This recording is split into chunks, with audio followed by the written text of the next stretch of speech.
أمور الدنيا والدين أشهد أن لا إله إلا الله وحده لا شريك له رب العالمين وأشهد أن محمدا عبده ورسوله أشرف الأنبياء والمرسلين صلى الله عليه وعلى آله وأصحابه أجمعين. Amma ba'du, jamaah sekalian yang dirahmati dan dimuliakan oleh Allah.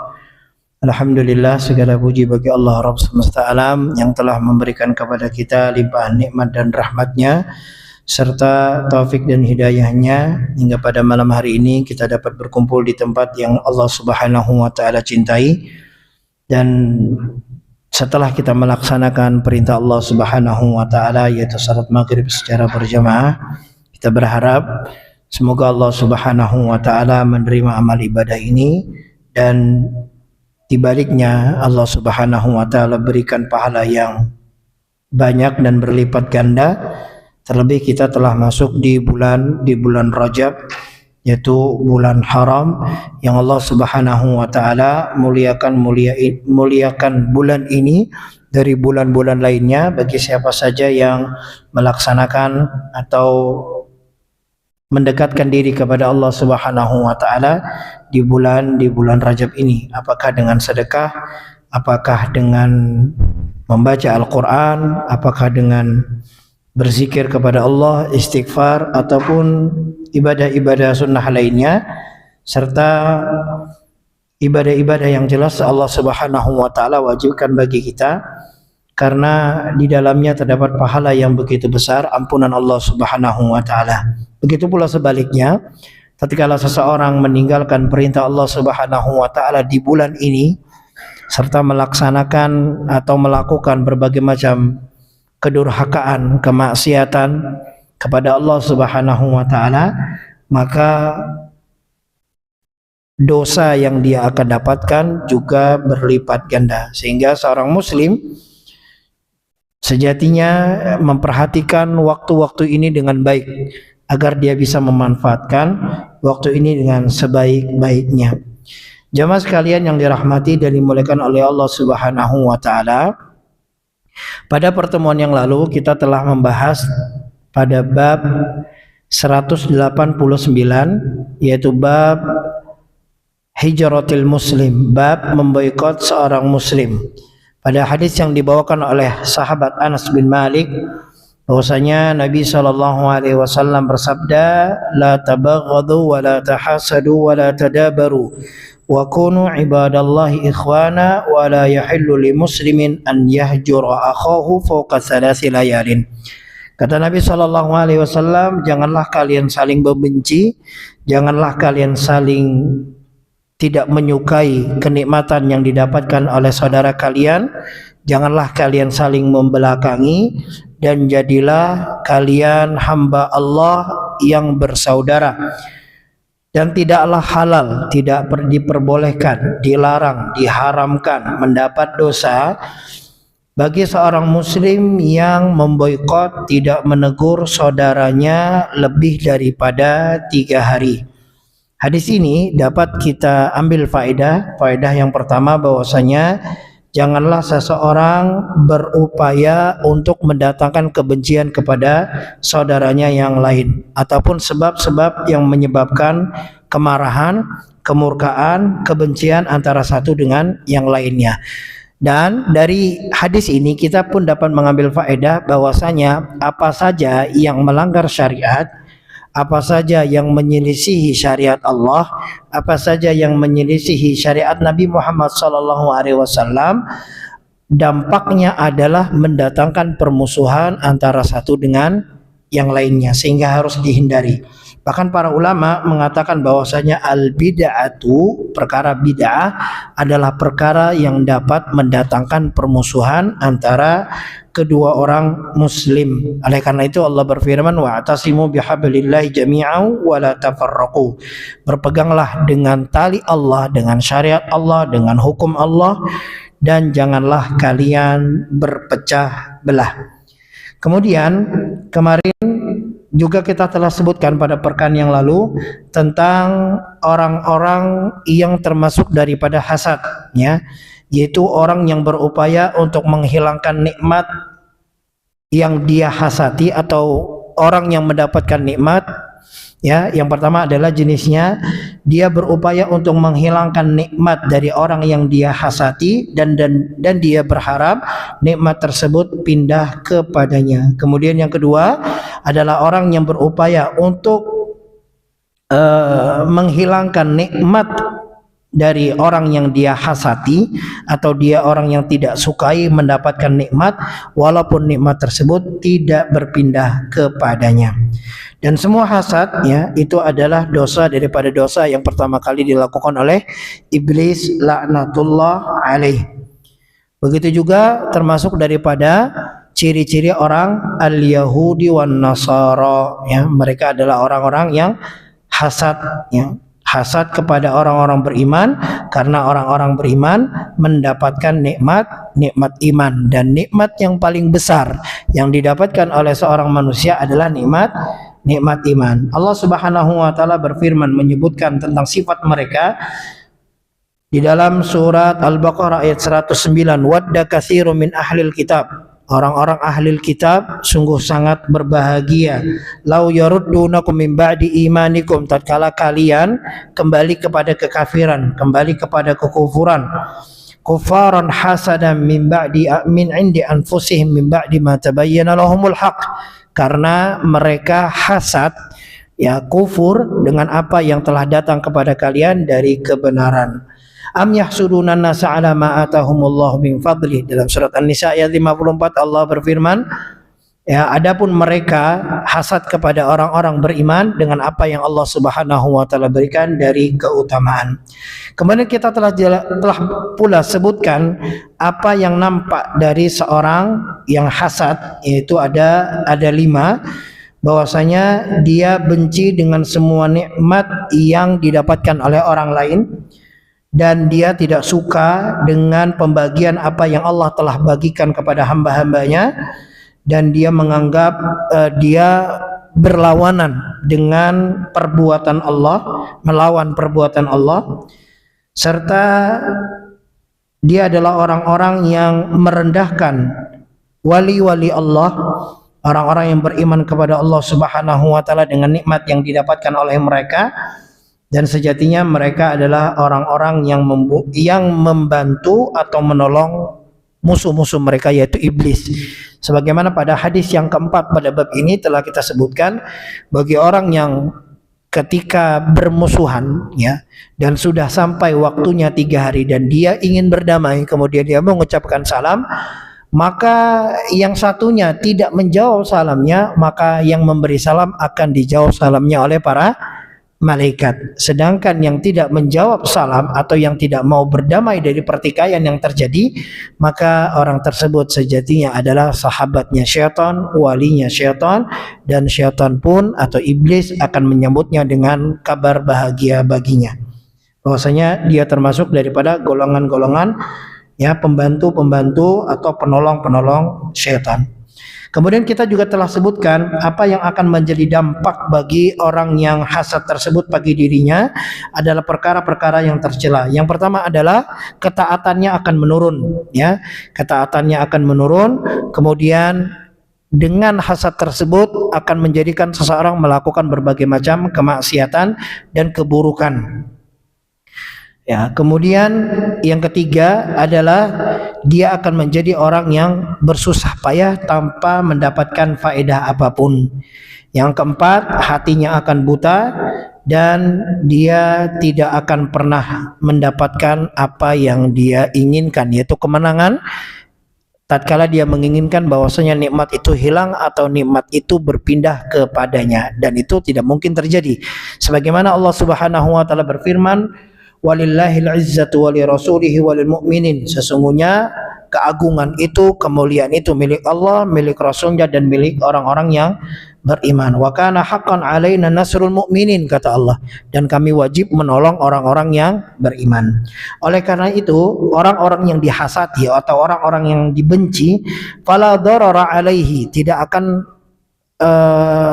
mendapatkan sesuatu yang buruk pada diri mereka. Jadi ketika mereka dihasad, ya, ada orang hasad terhadap mereka, benci terhadapnya, maka sejatinya itu tidak akan mendapatkan mudarat baginya, ya.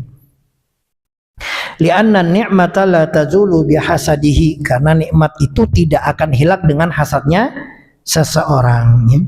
Amma ma naf'uhu fid dini fawadih li'annahu madrun la siyama idza kharaja al-hasadu ila al-qawli wal fi'li bil ghibah wal qadh fiha wa hatki sirrihi wa dzikri masaihi wa qad yakunu al-hasad sababu idhari ni'matil mahsud.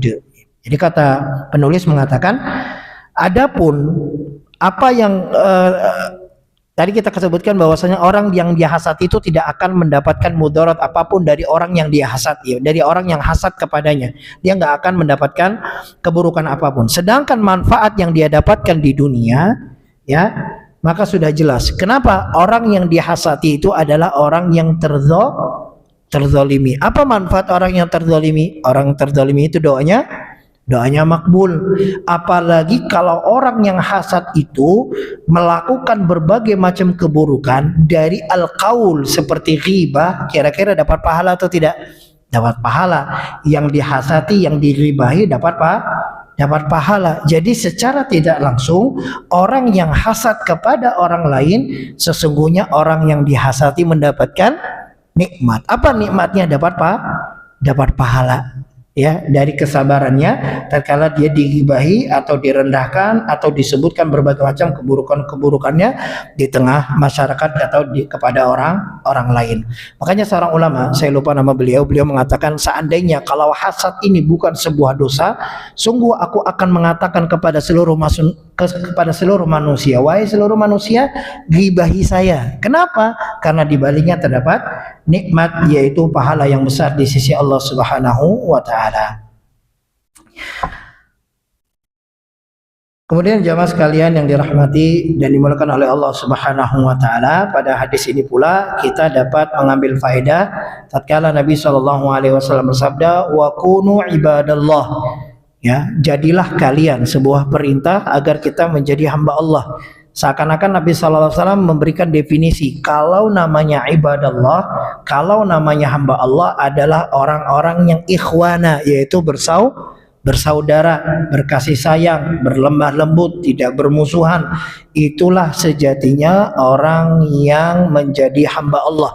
Kalau benar kehambaan seseorang kepada Allah Subhanahu wa taala, sejatinya dia adalah orang yang tidak terjadinya pertikaian di antara mereka. Kalaupun terjadinya pertikaian, kata Nabi sallallahu alaihi wasallam, wala yahillu lil muslimin an yahjura akhahu fawqa thalathi layalin. Batasnya adalah 3 hari, tidak boleh lebih. Dan pada hadis-hadis yang lainnya kita dapatkan bahwasanya yang namanya kafarah dari dosa 3 hari tidak bertegur sapa, bermusuhan, tidak berpaling muka dan lain sebagainya, kafarahnya adalah siapa saja yang memulai salam dan mereka berdamai pada hari itu dengan memberi salam dan menjawab salam, ya. Jika yang satu memberi salam, yang satu tidak menjawab salam, maka yang satu adalah akan dijawab salamnya oleh para malaikat, sedangkan yang tidak menjawab salam akan dijawab oleh para syaitan laknatullah alaihim, ya. Kemudian jamaah sekalian yang dirahmati dan dimuliakan oleh Allah Subhanahu wa taala, pada bab ini juga dari sahabat Anas bin Malik radhiyallahu anhu, Nabi sallallahu alaihi wasallam bersabda, "Ma tawaddani ithnani fillahi jalla wa azza aw fil Islam fayufarriqu bainahuma awwalu dhanbin yuhdithuhu ahaduhuma." Nabi sallallahu alaihi wasallam pada hadis ini menyebutkan bahwasanya terjadinya pertikaian atau permusuhan antara 2 orang yang saling mencintai karena Allah memiliki sebab. Apa sebabnya? Sebabnya adalah dampak dari dosa. Dampak dosa, pengaruh dosa itu dapat menyebabkan perpecahan. Itu dapat menyebabkan kerusakan. Sehingga dari hadis ini pula dapat kita ambil faedah bahwasanya dengan ketaatan kepada Allah, dengan berjalan di atas syariat Allah Subhanahu wa taala, berjalan sesuai dengan tuntunan Nabi Muhammad sallallahu alaihi wasallam akan mendatangkan at-ta'alluf bainal ikhwah, kelemah lembutan, al-mahabbat, kasih sayang dan lain sebagainya. Ini dari dampak keberkahan dari ketaatan. Semoga Allah Subhanahu wa taala jadikan kita orang-orang yang selalu taat kepada Allah Subhanahu wa taala, karena di dalamnya memiliki dampak, sehingga tidak dipungkiri ya, seseorang yang melakukan dosa pasti ada dampak dari kemaksiatannya. Begitu pula sebaliknya, ketika ketaatan yang dia lakukan, maka ketaatan tersebut memiliki dampak dan pengaruh dalam hidup seseorang.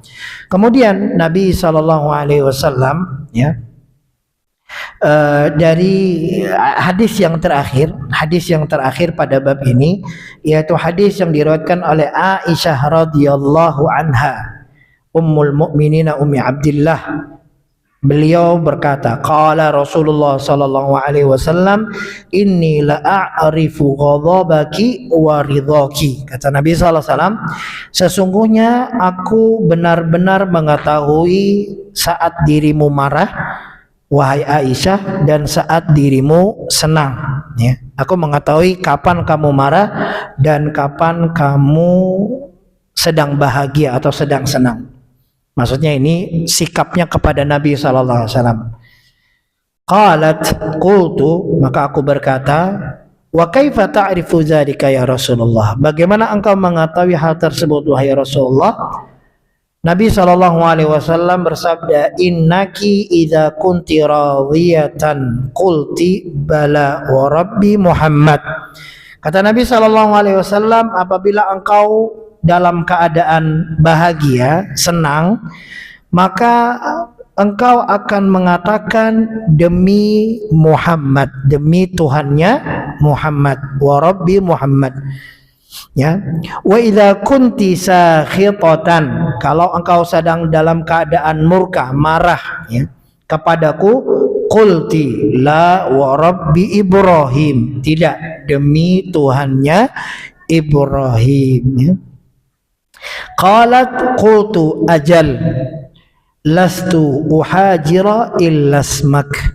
Kata Aisyah, benar wahai Nabi Muhammad sallallahu alaihi wasallam, wahai suamiku, aku tidak pernah memboikotmu kecuali namamu saja. Jadi Aisyah tidak pernah marah dalam artian marah dengan marah yang muha merangut, ya. Jadi tidak ada pernah dari riwayat muha merangut ataupun Nabi dibelakangi atau Nabi diperlakukan dengan perlakuan yang buruk atau bahkan sampai dipukul ataupun diperlakukan dengan perlakuan yang lainnya, tidak. Bahkan kata, tidaklah aku uhajir, memboikotmu atau tidak suka kepadamu kecuali hanya namamu saja.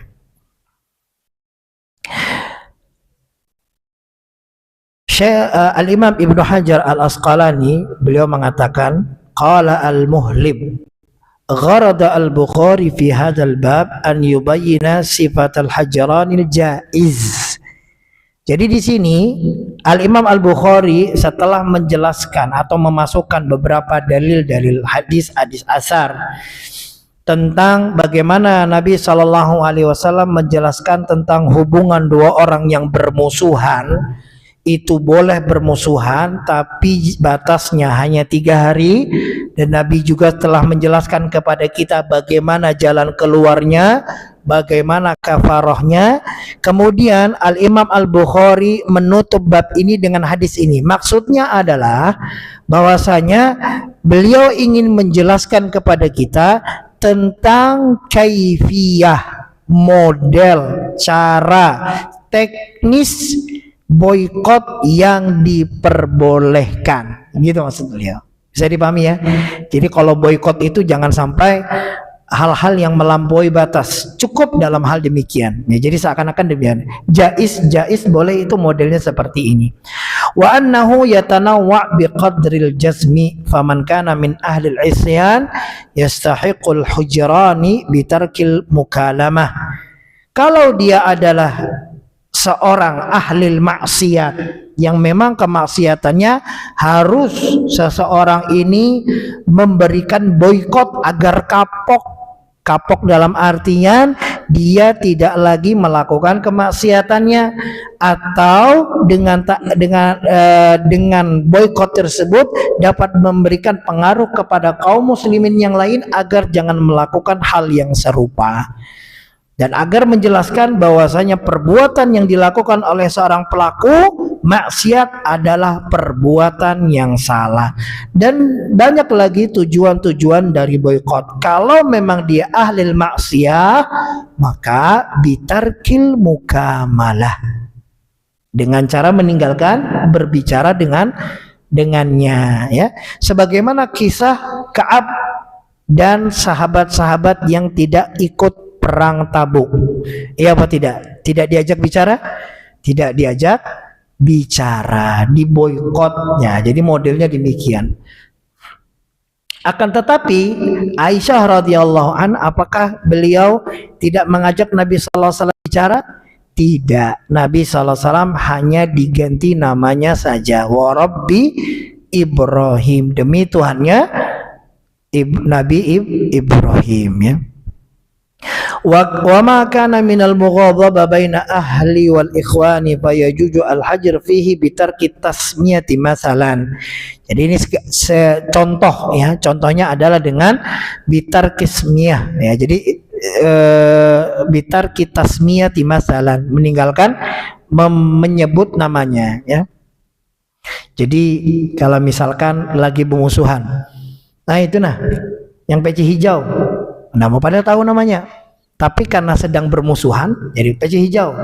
Itu yang jangkung tuh, sini kamu. Nah, padahal tahu namanya, tapi saking ini lagi sedang boikot, sedang marah, maka dia pun tidak mau panggil namanya, ya.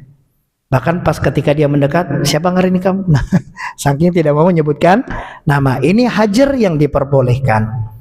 Au bitarqi bastil wajh mana admil hajril salam wal kalam, atau dengan cara tidak senyum, ya, bitarqi bastil wajh, ya, ma'a admil hajri salam, dengan tanpa meninggalkan salam ataupun kalam. Hanya tidak senyum tapi salam, ya, muham rangut tapi salam, assalamualaikum.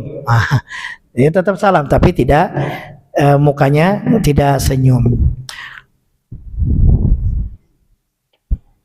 Al-Karmani mengatakan, ya, maksud dari apa yang disampaikan Al-Imam Bukhari adalah sebagai kias, contoh, permisalan, ya, sebuah boikot yang menyelisihi perkara syariat dan yang menyelisihi perkara tabiat, ya, perkara yang biasa di antara manusia, ya. Sebagaimana yang pernah terjadi pada Aisyah dan Abdullah bin Zubair, keponakannya. Hal yang amr tabi'i, bukan amr syar'i, ya, perlu dibedakan.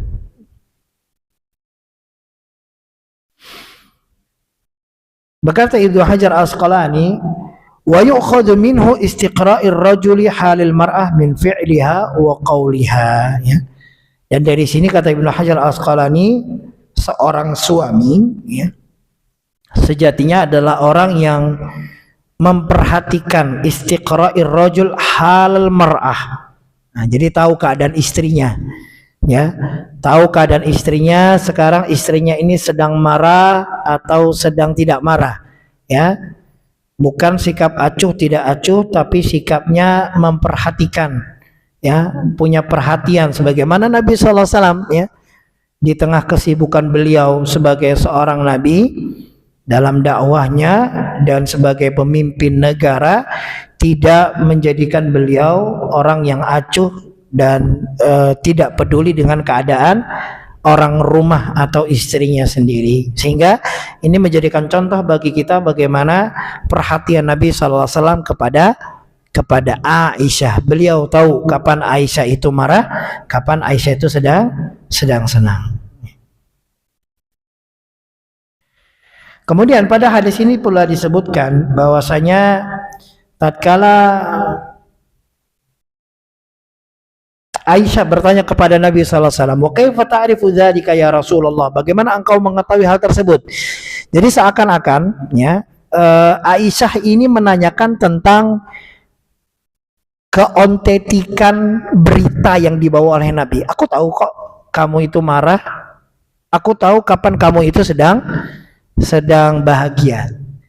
Maksudnya Aisyah menanyakan, apakah engkau itu tahu dari wahyu ataukah dari kebiasaan yang kita lewati selama mengarungi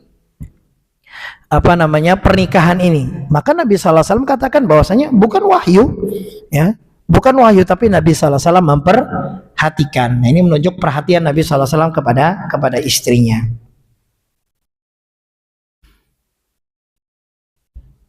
Kemudian pada hadis ini pula kita dapat mengambil faedah, fata'dalina an ismi ila ismi Ibrahim alaihi salam. Kenapa yang dipilih Aisyah itu namanya Nabi Ibrahim, bukan nabi yang lain? Kenapa tidak Warabbi Yusuf, Warabbi Musa, Warabbi Isa? Kenapa yang dipilih Warabbi Ibrahim? Ya, ikhtarathu ala sairil anbiya, ya, Aisyah memilih, ya, Nabi Ibrahim di antara nabi-nabi yang lain, li'anna Nabi sallallahu alaihi wasallam aula bihi kama fi qoulihi ta'ala, ya, karena Nabi sallallahu alaihi wasallam lebih mulia, ya, dengannya, sebagaimana Allah berfirman dalam surat Al-Imran ayat 68, inna awlan nasi bi Ibrahim lalladzina taba'u, sesungguhnya manusia yang paling utama adalah Ibrahim dan orang-orang yang mengikutinya. Wa hadzan nabiyyu walladzina amanu, dan ini Nabi Muhammad dan orang-orang yang beriman. Wallahu waliyul mu'minin, dan Allah adalah penolong orang-orang yang beriman. Ayat disebutkan Nabi Ibrahim adalah manusia yang utama dan Nabi Muhammad sallallahu alaihi wasallam. Sehingga Aisyah kalau tidak menyebut warabbi Ibrahim atau warabbi Muhammad. Kalau warabbi Ibrahim beliau sedang marah, warabbi Muhammad beliau sedang senang dengan Nabi Muhammad sallallahu alaihi wasallam.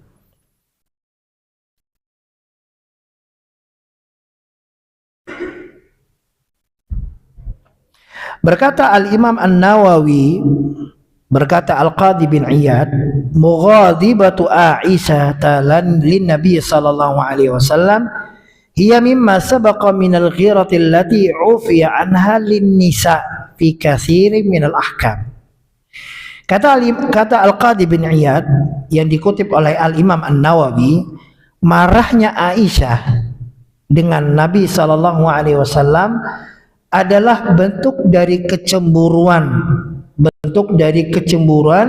yang dimaafkan, ya, yang dimaafkan datangnya dari perempuan. Ya, memang perempuan itu memiliki sifat kecemburuan fi katsiri minal ahkam, dari berbagai macam hukum. Makanya tatkala, ya, kita masih ingat dengan kisahnya Aisyah radhiyallahu anha cemburu ketika Nabi SAW berada di rumah Aisyah. Rupanya datang satu nampan makanan dibawa oleh seorang budak datang dari istri, salah satu istri Nabi SAW ke rumah Nabi. Dan saat itu sahabat sedang berada di rumah. Tanpa malu dan tanpa segan, Aisyah langsung memukul nampan tersebut dan akhirnya pecah. Apakah Nabi SAW marah? Tidak. Ufiya anha, dimaafkan hal tersebut. Li'admi infikakihinna minha, ya, karena mereka tidak mampu di dalam menahan rasa atau menjaga rasa tersebut. Walau la dzalika lakana Aisyata fi dzalika min al-haraj ma fihi li'anna al-ghadaba 'ala an-nabi wa hajri kabiratun 'azimah. Kenapa, Pak? Karena gini, kalau tidak demikian maka Aisyah nggak akan pernah berani untuk menyebutkan warabbi Ibrahim. Paham, Pak?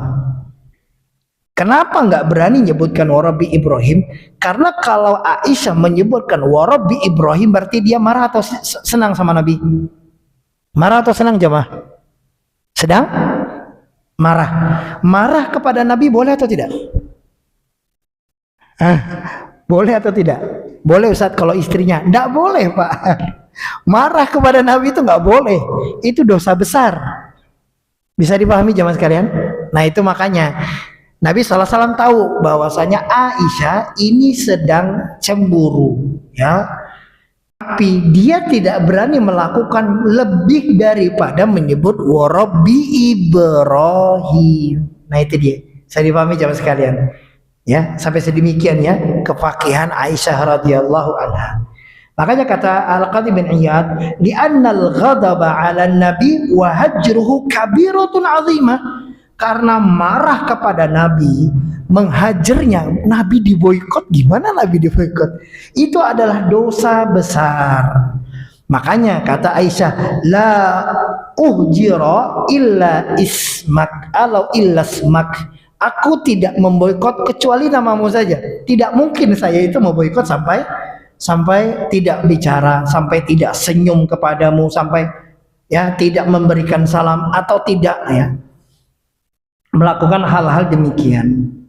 Padahal ala anna qalbuha wa hubbuha kama kan. Ya, ini menunjukkan bahwasanya hatinya Aisyah, cintanya Aisyah tidak berubah ya. Akan tetapi al-ghira fin nisa li furtil mahabbah, itu dia. Tetapi yang namanya kecemburuan itu adalah li furtil mahabbah, karena begitu cinta timbullah tidak suka, timbullah yang namanya kecemburuan. Bisa dipahami jemaah sekalian? Berarti cemburu adalah tanda cinta ya. Baik. Kemudian kita lanjutkan pada bab selanjutnya, bab 190. Ini yang menjadi bab pekan lalu dan pekan ini ya. Cuman kemarin kita belum masuk kepada bab ini. Pada bab ini terdapat satu hadis, babu man hajara akhahu sanatan, bab menghajar, memboikot saudaranya selama 1 tahun. Dari sahabat Abi Khirashin As-Sulami annahu sami'a Rasulullah sallallahu alaihi wasallam yaqul, dia pernah mendengar Rasulullah sallallahu alaihi wasallam bersabda, man hajara akhahu sanatan wa huwa fahuwa bisafki damihi.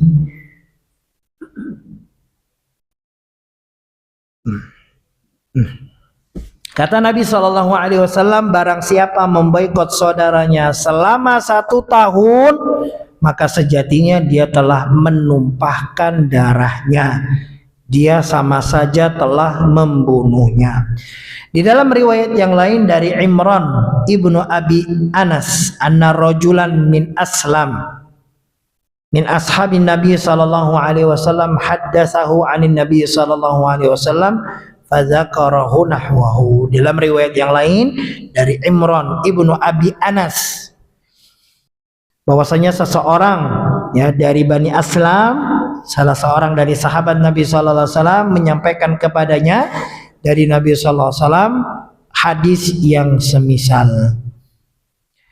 Wa fil majlis, di dalam majlisnya Muhammad ibnul Munkadir dan Abdullah ibnu Abi Attab, beliau berdua berkata, qad sami'na hadza anhu, kami mendengar hadis ini dengan kalimat yang demikian. Makna as-safqu dammi al-iraqah wal ijra' li kulli ma'i'in wa ka'annahu bidammi akhassu. Jadi kalimat as-safqu dammi itu mengucurkan darah, maksudnya membunuh tadinya. Maksudnya adalah membunuhnya ya. Apakah ada yang menyebutkan para ulama qatluhu bil ruqah, membunuhnya dengan pedang. Artinya satu adalah orang yang boikot waktunya 1 tahun sama seperti membunuhnya. Para ulama menyebutkan yakni muhajaratul akhil muslim sanatan tujibul uqubah. Beliau mengatakan bahwasanya orang yang telah memboikot saudaranya selama 1 tahun, maka mereka berdua atau salah satu di antara mereka yang tidak mau berdamai wajib mendapatkan hukuman. Kenapa mendapatkan hukuman? Karena dari hadis ini dapat diambil faedah sama seperti seseorang menghilangkan nyawa orang lain, maka dosanya besar, maka dia wajib untuk mendapatkan sebuah hukuman, ya.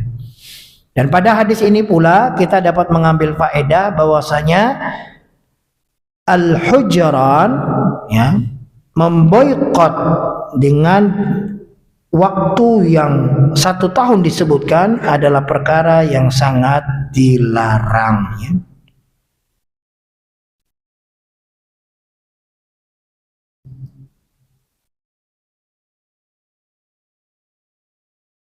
Wa fil majlis Muhammad ibn al-Munqadir wa Abdullah ibn Abi Attab, ya. Tadi pada perkataannya ta'ziman li kalamin nabi wa ihtimaman wa tasabut fil riwayah. Mereka menyebutkan tentang memuliakan dari hadis ini serta, ya, menekankan bahwasanya hadis ini adalah hadis yang sahih. Kemudian jemaah sekalian yang dirahmati dan dimuliakan oleh Allah Subhanahu wa taala, babul muhtajiran. Bab tentang al-muhtajiran, bab orang yang saling bermusuhan, ya, orang-orang yang memboikot, ya. Bab orang-orang yang memboikot. Ini masih pada bab boikot, ya.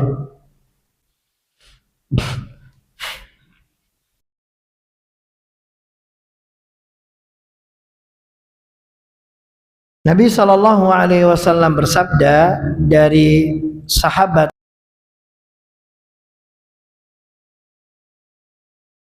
Abil Ayyub Al-Ansari, anna Rasulullah Shallallahu Alaihi Wasallam bersabda, la yahillu li muslimin an yahjur aqahu fawqa 3 ayyamin.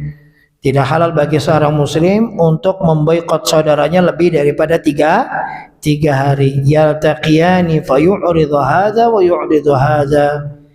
Ya, kemudian mereka bertemu, kemudian mereka pun saling berpaling. Fulan berpaling dan di yang lain pun berpaling.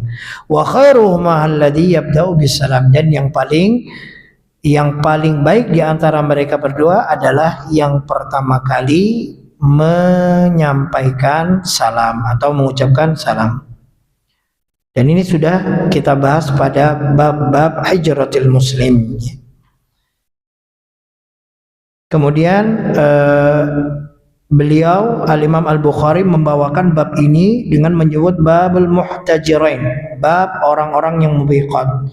Imaan ila annahum min tarafaini wa hadza ashaddu syarran idza lam yakun lahu ma yusawwighuhu wallahu alam. Kenapa dibawakan bab ini, hadis ini diulang kembali?